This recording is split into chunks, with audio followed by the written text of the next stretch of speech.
जब भी आपसे कोई चीज़ छिन जाए, समझ लेना ऊपर वाला आपको कुछ बेहतर देने वाला है। नमस्कार, मार्तंड ज्योतिष केंद्र में आपका स्वागत है। मैं हूं श्वेता सिंह। दोस्तों, कहानी यहाँ से शुरू होती है।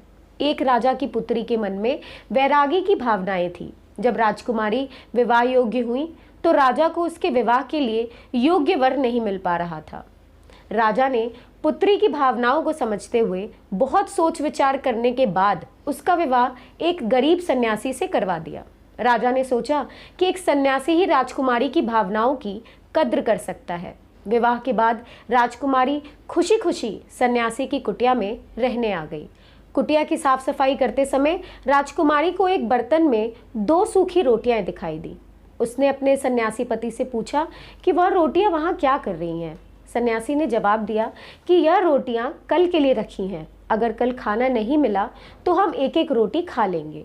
सन्यासी का यह जवाब सुनकर राजकुमारी हंस पड़ी। राजकुमारी ने कहा कि मेरे पिता ने मेरा विवाह आपके साथ इसलिए किया था क्योंकि उन्हें ये लगता था कि आप मेरी तरह वैरागी हैं। आप तो सिर्फ भक्ति करते हैं और कल की चिंता करते हैं।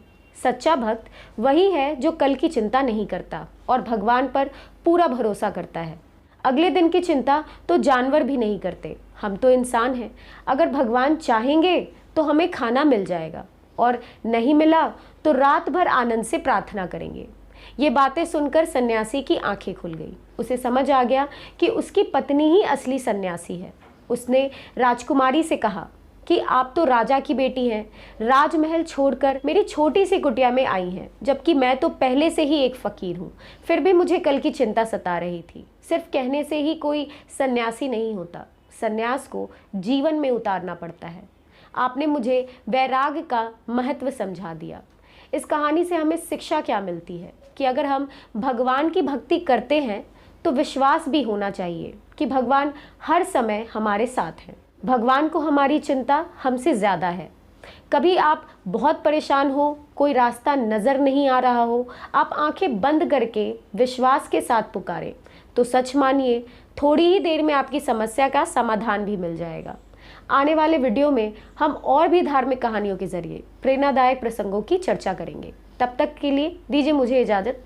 अपना और अपनों का ख्याल रखिए। एक और ज़रूरी बात, अगर आपने अब तक चैनल को सब्सक्राइब नहीं किया है तो प्लीज़ इसे सब्सक्राइब करें, शेयर करें, कमेंट करें। साथ ही डॉक्टर श्रीपति त्रिपाठी के पेज को फॉलो करें। धन्यवाद।